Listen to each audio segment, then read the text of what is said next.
Assalamualaikum warahmatullahi wabarakatuh. Salam Pramuka. Salam.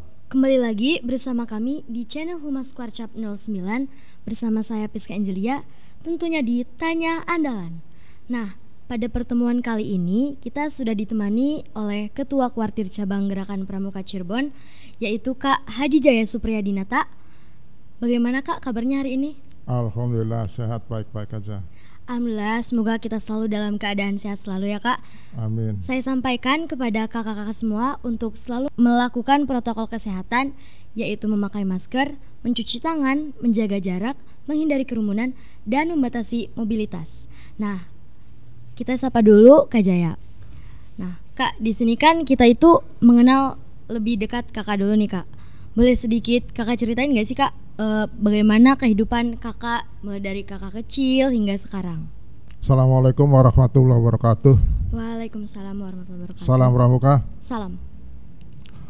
Syukur alhamdulillah pada hari ini saya pribadi bisa berbincang-bincang di forum Tanya Andalan yang insya Allah nanti kita akan banyak bicara hal-hal yang berkaitan dengan kepramukaan. Dan untuk yang pertama kalinya saya ingin mengenalkan diri. Nama saya Jaya Supriyadinata, lahir tanggal 4 Maret 1950. Kalau tadi ditanyakan pengalaman sejak kecil, ya sejak kecil saya jadi bayi gitu. Kalau kita ceritakan dari awal mungkin terlalu panjang barangkali. Saya dilahirkan di satu desa yang dulunya itu desa terpencil, sekarang jadi desa ibu kota kecamatan, yaitu di Depok.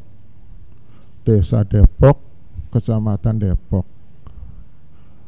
Dan waktu itu di desa kami belum ada sekolah, belum ada SD, belum ada MI. Maka pada waktu saya bersekolah, saya nggak sekolah di SD, sekolahnya di SR, sekolah rakyat, kemudian berubah nama menjadi sekolah dasar. Nah, itu sekolahnya bukan di desa Depok karena nggak ada, di desa Waru Gede, tetangga desa. Itu kalau menuju ke sekolah kurang lebih 2 km berjalan kaki. Nah, di SD saya masuk SD itu umur 7 tahun. Kalau dulu sebelum 7 tahun nggak boleh, harus 7 tahun. Kemudian bahkan yang lebih dari 8 tahun juga ada gitu. Tamat dari SD tahun masuk SD itu tahun 58, tapi keluarnya tamat SD itu tahun 63. 6 tahun atau 5 tahun tuh? 5. Iya, 5 tahun gitu. Mengapa saya dapat bonus pada waktu itu di kelas 2 dengan kelas 3 itu 1 tahun, baru 1 catur bulan kemudian saya disuruh pindah. Kamu pindah duduknya di sana. Dipindah bersama-sama dengan anak kelas 3. Waduh, masa kelas 2 saya sendirian gitu. Tapi yang anak-anak ya nurut saja lah. Nah, begitu kenaikan kelas, bukan naik kelas 3, naik kelas 4. Oh, ya sudah terus saja. Karena dipandang oleh Bapak Guru waktu itu memenuhi syarat, mungkin bisa mengikuti, jadi terus. Makanya di SD saya hanya 5 tahun. Mungkin kalau sekarang sih program akselerasi barangkali gitu. Dan memang dulu anak kelas 5 juga boleh ikut ujian SD walaupun belum kelas 6 gitu. Kemudian ada yang lulus gitu. Nah, lulus dari SR saya ke SMP. Dan di SMP itulah saya dikenalkan dengan pramuka. Tapi yang mengenalkannya juga masih belum mengenal banyak, belum mengenal betul. Ya pramuka ya asal pakaian seragam pramuka gitu. Kegiatannya apa? Ya embuh gitu. Tapi sudah mengenal pramuka gitu. Pakai celananya yang segini nih gitu. Yang di bawah lutut. Mengapa harus bawah lutut? Nggak tahu. Waktu itu sih nggak ngerti aja sudah. Karena seragam sekolahnya tidak di bawah lutut, di atas lutut gitu celananya. Nah itu di bawah lutut. Ya seneng. Kemudian dari SMP tahun 66 saya tamat SMP, melanjutkan ke SPG. Di SPG ada pramuka juga gitu. Tapi yang menjadi pembina, yang membimbing lah, yang membimbing itu ada kelas. Saya waktu itu ikutnya di waktu kelas 2 SPG. Tapi yang membimbingnya anak kelas 1, teman dari kelas 1. Ya nggak apa-apa lah, nggak ngerti, pokoknya ngerti ikut saja sudah. Nah, kemudian ya belum ada pelantikan tak apa SKU, belum, pokoknya asal ikut-ikutan saja dulu. Baru setelah tamat SPG saya jadi guru, kemudian di sekolah itulah saya menjadi pembina paksarela, bukan sukarela, paksarela. Pak Jaya jadi pembina pramuka ya, karena yang memerintah itu kepala sekolah, ya manut, monggo Pak. Nah sejak itulah saya menjadi pembina tahun 72 sampai sekarang. Udah cukup? Lanjut aja Kak. Lanjut, oke. Nah 72 sampai 75, sampai 74 dulu. Di tahun 74 saya punya teman pembina putri, juga sama paksarela. Ada kursus pembina namanya KBD, kursus pembina yang sekarang KMD namanya. Jadi pembina mahir dasar dulu sih, kursus pembina mahir dasar KBD. Tahun 74 saya pikir kalau saya yang ikut, nanti pembina putri nih nggak ada yang bimbing. Jadi ya sudah, saya mengalah. Toh saya sudah sedikit menguasai. Jadi ini yang belum nih pembina putri, saya berangkatkan, suruh berangkat KMD. Mengapa bukan kamu dulu? Kok saya dulu? Nggak apa-apa. Lady first kata saya tuh. Dia mau ikut kursus. Nah itu kursus di Palimanan. Tempatnya di Palimanan. Udah kursus. Wah, bangga kan, seneng kan, gembira, pulang kursus, wah tampil, wah ya seperti biasa, permainan, nyanyian, ya saya kan seneng, alhamdulillah, ana batur gitu, tampil terus, saya bangkitkan terus, saya dorong terus semangatnya. Tahun 75 ada KMD lagi, ada KBD lagi, saya baru ikut. 75 ikut KBD, tempatnya di Desa Karangsembung. Dulu sih pindah-pindah, tempatnya dulu nggak di sini, dulu sih pindah-pindah. Ingat saya waktu itu yang ikut menjadi peserta KBD itu bukan hanya Bapak Ibu guru, tetapi ada dari pamong desa, ada dari polisi, ada dari pegawai penerangan. Dulu sih ada namanya jawatan penerangan, dulu ada gitu. Nah terus ada apa dari mana lagi itu, ya semacam-macam lah, dari BKKBN gitu. Dari apa zaman sekarangnya puskesmas, dari kesehatan ada gitu, komplit lah. Tapi yang dominan ya dari guru. Yang dari bukan guru bagaimana? Banyak yang jadi pembina. Karena sudah merasa enjoy gitu mungkin. Sampai ikut KML. Nah, dari KBD ke kursus lanjutan jauh. Jaraknya jauh sekali. Nah, KBD-nya 75, KMD-nya 75, KML-nya 81. 6 tahun baru ada gitu. Nah, KML-nya di Palimanan, di SMA Palimanan. Kebetulan waktu itu kepala sekolahnya itu menjadi ketua bidang Waka, kalau sekarang sih Waka bidang kegiatan. Dari tempatnya di sana, ya karena ini KML, namanya KBL, belum KBL. Nah, pelatihnya siapa?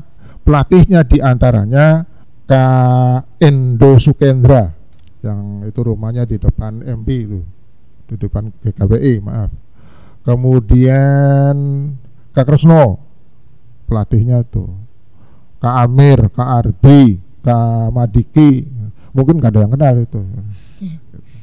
Tapi orang-orang andalan semua di sini. Hebat dulu orang hebat. Dari KML saya ikut KML itu minggu depannya saya jadi raja sehari. Jadi waktu ikut KBL, waktu kursus mahir lanjutan tuh sebenarnya saya harusnya sudah dikarantina. Tapi karena cintanya kepada pramuka, sudahlah saya ikut kursus, nggak ada lagi nanti waktunya. Ikut. Nah, tanggal 21 selesai kursus, 24 saya jadi raja sehari. 24 Oktober, 21 Oktober saya selesai, 24 Oktober saya jadi raja sehari. Ya plingseng kan. Mestinya kan dilulur itu enggak, ya sudah enggak apa-apa. Nah, kemudian calon nyonya yang menerima enggak apa-apa. Oke. Nah, KML, dari KML mengikuti KPD itu jauh sekali. Mengapa? Karena begitu saya ditawari, kebetulan di sekolah saya ada tugas yang lebih urgen gitu. Jadi nggak ikut. Sampai berkali-kali nggak ikut. Begitu ada KPD lagi, ini 10 orang yang diberangkatkan dari sini. Akhirnya saya dibujuk. Yang bujuk bukan Kak Kresno, bukan para andalan, yang bujuk teman-teman. Ayo sih. Akhirnya ya saya berangkat gitu. Tapi dengan segala resiko gitu. Resiko pekerjaan sekolah harus saya selesaikan dulu, karena nanti kalau KPD itu tempatnya bukan di sini, di Bandung. 1 minggu. Oke. 94 dari 81 sampai 94. 14 tahunnya, 14 tahun. Tetapi teman-teman yang lain sudah pada KPL itu, ya sudah nggak apa-apa, karena saya sendiri yang tidak sempat gitu. Jadi silakan. Tetapi pada waktu melatih di kegiatan di sini, di kursus-kursus, ya saya dilibatkan terus gitu. Dan alhamdulillah sering ditunjuk menjadi pemimpin kursus. Dan itu pun akhirnya jadi materi saya, materi untuk manajemen pramuka. Karena sering memimpin kursus, jadi wawasannya lebih luas gitu dibanding dengan teman-teman yang belum menjadi pinsus. Tapi mereka juga berbobot gitu. Makanya kami di sini juga kalau ada kursus di luar Kuarcap Cirebon, apakah itu KMD atau KML, lebih baik jangan ikut, sudah nanti nunggu di sini saja. Mengapa? Ya pertimbangannya nanti kasihan gitu. Kasihannya materi yang diterimanya, wawasannya itu kurang luas. Bukan berarti mendiskreditkan orang lain, tetapi memang ya kami waspada sajalah gitu, daripada nanti kasihan ini teman-teman kita mengejarnya itu nanti terlalu jauh gitu. Dan dari tahun ke tahun saya waktu itu sudah belum jadi andalan, belum. Jadi andalan itu tahun berapa ya itu? Ya setelah KPD aja. Setelah KPD saya baru jadi andalan. Pembantu andalan untuk penggalang putra. Jadi dulu namanya Ansutra, andalan cabang urusan putra. Nah saya PB-nya gitu, PB Ansutra. Andalannya Kamadiki waktu itu. Lama itu saya di situ. Kemudian terus berlangsung, saya terus diundang lagi setiap ada kegiatan. Akhirnya pada tahun 2010 ada mucap terakhir itu 94.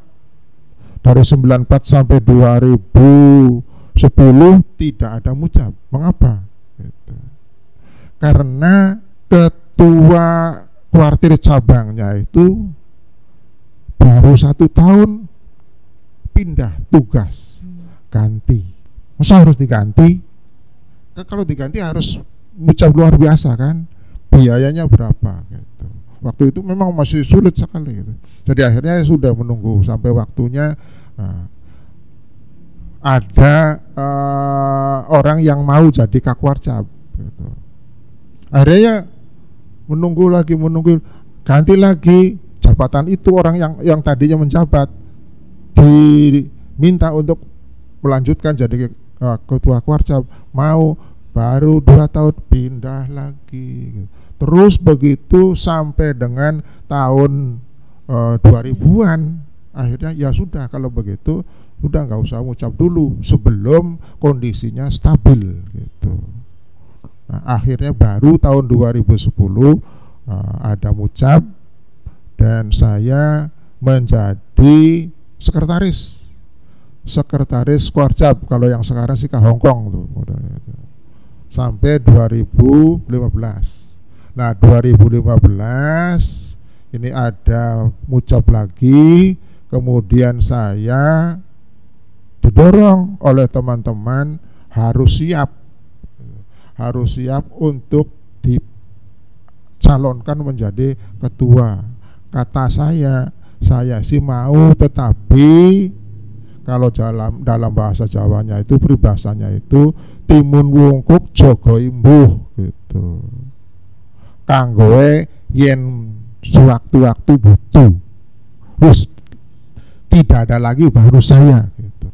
Ternyata walaupun calonnya itu ada berapa ya, ada 4 atau ada berapa itu, teman-teman akhirnya mempercayakan kepada saya untuk jadi ketua. Begitu suruh pidato di mucap, itu tuh karena secara aklamasi gitu. Saya bukan alhamdulillah, yang saya ucapkan innalillahi. Mengapa? Karena itu amanah gitu.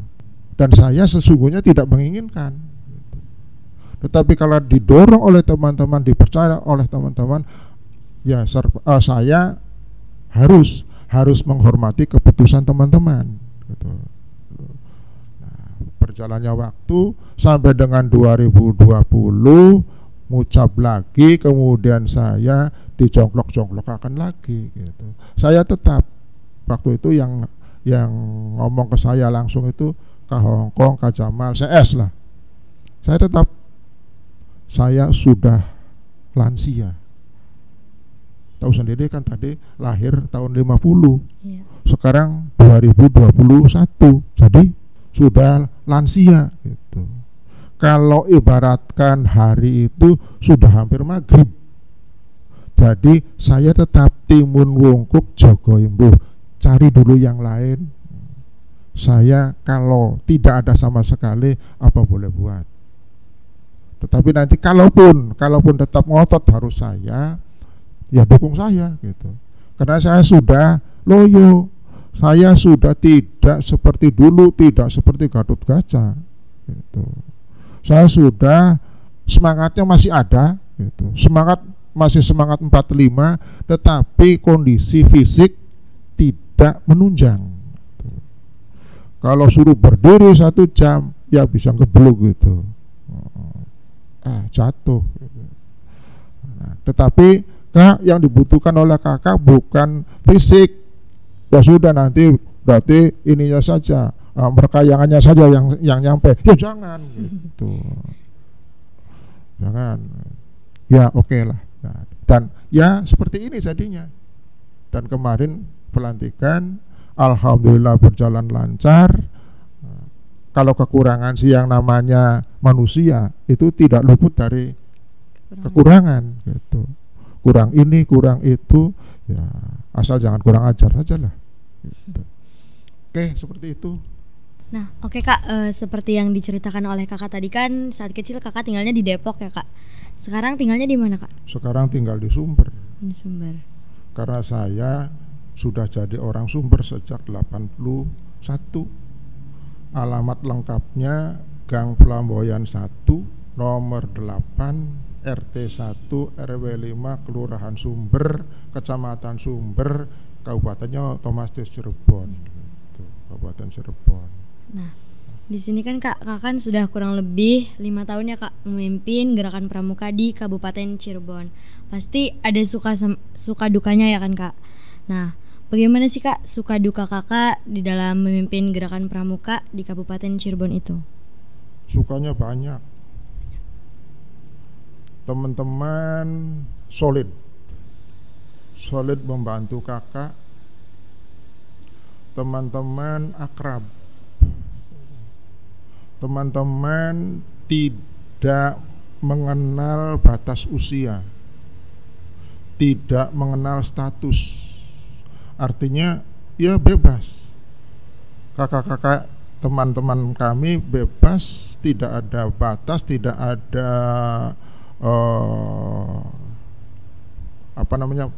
pembatas lah. Tidak ada pembatas. Ya pergaulan seperti biasa aja gitu. Tidak karena ini ketua, kemudian ini andalan, ini sekretaris, ini DKC, saya kan ketua, enggak. Jadi sama, berdiri sama tinggi, duduk sama rendah gitu. Itu sukanya itu. Kemudian banyak hal-hal yang keberhasilan tentunya bukan karena ketuanya, tetapi karena andalan yang ada itu memang dapat diandalkan gitu. Dukanya ya banyak juga dukanya. Kalau sudah ada kegiatan kemudian menyangkut pendanaan lah, baru itu kak ini gimana. Tapi alhamdulillah semua itu ada solusinya. Karena Allah juga menjanjikan di dalam kesempitan itu ada kemudahan. Di dalam kesulitan ada kemudahan. Dan itu yakin seyakin-yakinnya. Dan alhamdulillah semua bisa teratasi, semua bisa terpecahkan. Walaupun terseok-seok lah, tetapi kegiatan-kegiatan yang partisipatif ya, yang dengan kuartir daerah bisa mengikuti, kegiatan dengan kuartir nasional bisa mengikuti, kegiatan kemasyarakatan juga bisa mengikuti, tetapi belum optimal gitu. Jadi sebatas baru partisipasi. Nah, jadi Kak, alasan kakak tertarik ke pramuka itu apa sih Kak? Salah satunya tadi itu. Jadi teman-teman itu tidak ada batas. Tidak ada batas usia, tidak ada batas jabatan, apalagi status ekonomi, sosial, tidak itu. Dengan panggilan kakak-kakak, ya akhirnya di sana rata gitu, sederajat semua gitu. Dan ini dinikmati oleh teman-teman kita, oleh termasuk ada DKC juga gitu. Nggak tahu barangkali kemana nggak seneng tak? Seneng. Di depan saya itu mungkin. Gitu. Ya alhamdulillah untuk di Kuarcap Cirebon ini memang beda dengan yang lain. Mengapa beda? Ya jelas beda, Cirebon dengan Bandung ya beda gitu. Sini panas, di sana dingin. Di sini kalau bicara pakainya bahasa daerah Cirebonan, bahasa Jawa, di sana ya Sunda kan gitu. Jelas beda gitu. Nah, gitu. Nah, kan seperti yang kakak ceritakan juga, kakak itu mengikuti kegiatan pramuka itu dan dikenalkan itu sejak SMP ya kak. Nah pasti banyak banget kan kak pengalaman yang berkesan buat kakak gitu. Ada gak sih kak pengalaman yang paling berkesan buat saat kakak mengikuti kegiatan kepramukaan? Berkesan semua. Berkesan semua, paling berkesan semua gitu. Nah, tetapi ada hal. Waktu kakak baru menjadi pembina kan disuruh berangkat itu ke KMD, ke KBD. Nah, kakak itu anggota peserta regulah, anggota regulnya pamong desa, kemudian dari kesehatan, dari penerangan, nggak ada yang dari gurunya cuma kakak sendiri. Jadi ceritanya ditunjuk menjadi ketua. Waktu itu sih bukan pemimpin regu, ketua regu. Waduh, ya sudah, terus bapak baik. Ya sudah, karena ya saya kan nggak ngerti apa-apa. Ya oke lah. Tapi masak sendiri itu tuh. Nah di situ kesannya itu. Pelaksanaan KMD, pelaksanaan kursusnya itu bulan Desember. Desember itu namanya juga Desember, lagi gede-gedenya sumber. Kayak tahun sekarang nih, habis duhur hujan, pagi-pagi hujan, tiap hari hujan. Nah itu selama seminggu tidak pernah tidak kehujanan. Tenda, wah sudah kayak kandang kebo. Tahu kandang kebo ya? Ya blebat. Halaman sekolah itu karena tepi sawah, ya akhirnya ya sudah nggak terurus lah. Tapi tetap peserta tidak boleh ngungsi, harus tidur di tenda itu. Nah di situ tuh baru pengalaman yang sangat berkesan. Wah jadi begini ya. Cuman ya akhirnya diambil hikmahnya.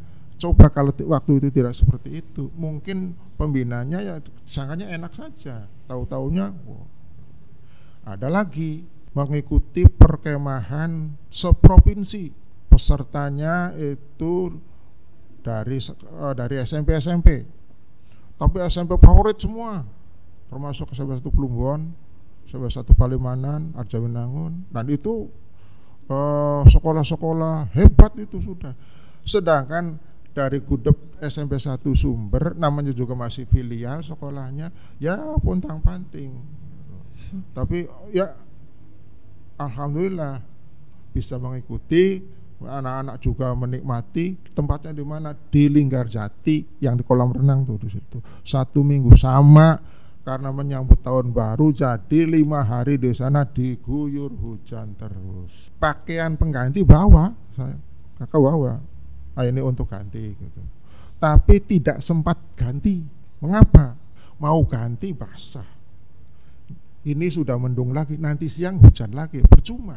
Jadi akhirnya 5 hari itu pakaian yang dipakai terus sampai 5 hari sampai bukan berarti les peringgo lagi sudah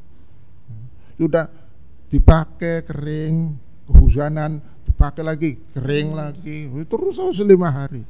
Dan kalau tidur itu di atas tongkat dijejer, karena bawahnya tendanya nih kayak solokan gitu, jadi kelewatan air. Jadi pakai tongkat, tidur di atas tongkat, pakai jas hujan. Mengapa? Supaya pakaian seragamnya nggak kotor. Kotor kan jas hujan, kan bisa nanti kena air hujan kan bersih. Itu selama 5 hari. Dan satu lagi, waktu mengikuti jambore Jamnas, tempatnya di Cibubur, yang walaupun kakak akhirnya berangkat juga tadinya sejak jambore 91 kakak sudah ditawari untuk jadi Pinkomcap. pimpinan kontingen cabang. Cuman begitu mau berangkat, nyonya hamil tua. Jadi sedangkan tanggal-tanggalnya di perkiraan dokter itu tanggal itu. Jadi udahlah, saya nggak mau berangkat daripada nanti saya disewoti mertua gitu ya. Jadi saya ambil keputusan saya tidak berangkat. Yang menggantikan siapa? Yang menggantikan almarhum Kak Edi Suwardi. Nah, akhirnya tahun berikutnya, 5 tahun berikutnya saya ditodong lagi. Kak Jaya yang tetap Pinkonsab gitu, berangkat dengan Kak Min. Nah, tempatnya di Bogor sama. Nah waktu itu baru saja jadi juara gelar senja. Ya. Jadi Pramuka Cirebon ini pernah bersaya. Iya bersaya gitu. Pernah bersaya menjadi juara tetap karena 3 kali juara berturut-turut gelar senja. Tempatnya di Taman Mini, di alun-alun Taman Mini itu. Anak-anak penggalang penegak tampil di sana, tampil ya kegiatan gitu. 3 kali berturut-turut 89, 90, 91. Rivalnya waktu itu Kota Cirebon sudah 2 kali berturut-turut juara. Kalau 1 kali lagi itu menjadi juara tetap, mendapat piala tetap. Yang ketiga kali disabet oleh kabupaten. Kota kecewa sekali. Nah, kami bisa 3 kali berturut-turut. Tapi pesertanya ganti-ganti. Kalau pembinanya enggak. Terus jalan. Tahun 91 menjadi juara tetap. Nah, itu sangat berkesan. Itu begitu selesai tampil, anak nangis semua. Karena yang ketiganya gol, kemudian semua sudah bersorak-sorai. Begitu selesai tampil keluar, pada nangis semua, termasuk kakak, terharu. Wah luar biasa anak-anak gitu. Nah, itu penontonnya boleh dikatakan hampir 80% orang Cirebon, karena ada 68 bus dari sini. Kalau 1 bus 60 orang saja, atau 50 orang lah, berapa itu? Sekabupaten Cirebon berangkat semua. Kubu itu berangkat semua. Nah kami di sana 3 hari. Jadi sehari sebelum pelaksanaan nginep di Cibubur, kemudian setelah selesai pelaksananya itu sore hari, mulai jam 5. Itu sih penurunan bendera sampai jam 6 selesai, kemudian masih nginep karena capek, baru besok pagi pulang. Jadi 3 hari gitu. Itu yang paling berkesan itu. Untuk kakak-kakak semua, jika ada yang ingin ditanyakan, silahkan kalian bisa tulis di kolom komentar. Jangan lupa untuk follow Instagram kami di akun DKC @dkckab.cirebon dan follow IG Kuarcap Cirebon yaitu @kuarcapcirebon. Dan jangan lupa untuk like, share, dan subscribe channel ini di Humas Kuarcap 09. Saya pamit undur diri, kurang lebihnya mohon maaf. Wassalamualaikum warahmatullahi wabarakatuh. Salam Pramuka.